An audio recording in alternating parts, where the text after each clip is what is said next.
What made you decide to go into politics?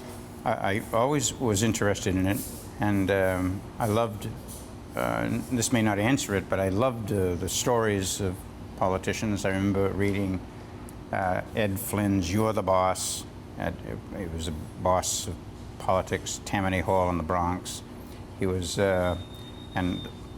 people like the Purple Shamrock, the biography of James Michael Curley, who was a hero of ours, and James Farley.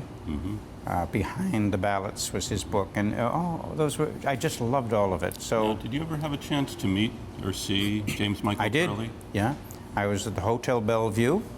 I met him on 2 occasions, and at the Hotel Bellevue, it was in 1955, when he had just, in a preliminary election, the other candidates were eliminated, and he and John Hines had to face each other. But Curley was way behind, and he was an old fellow by then.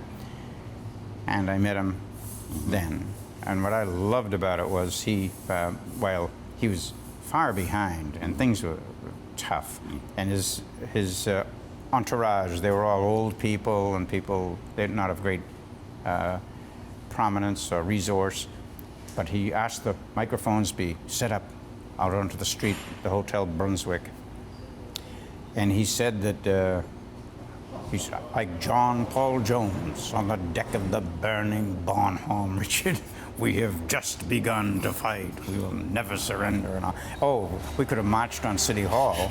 It was terrific. I loved all of that. Now, one of the great Boston institutions you had a part in was the St. Patrick's Day breakfast. Correct. Annual event. Right.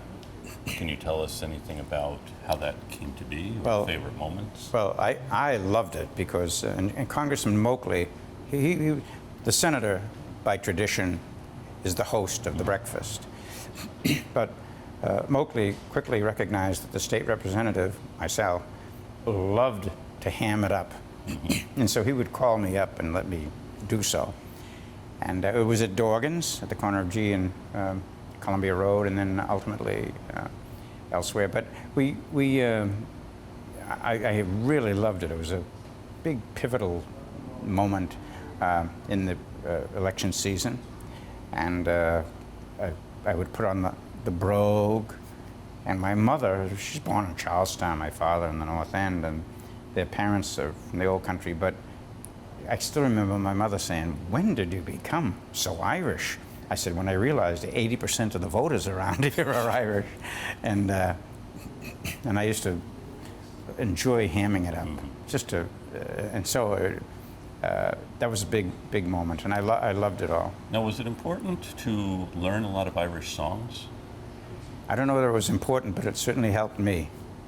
Well, I know if you were in South Cove area or something, there were people from County Kerry, so you'd know County Kerry. When the dedication of the Moakley Law Library in Suffolk, Joe Moakley said, when we were growing up in the projects, Bill Bulger was the only kid who went to the library even when it wasn't raining.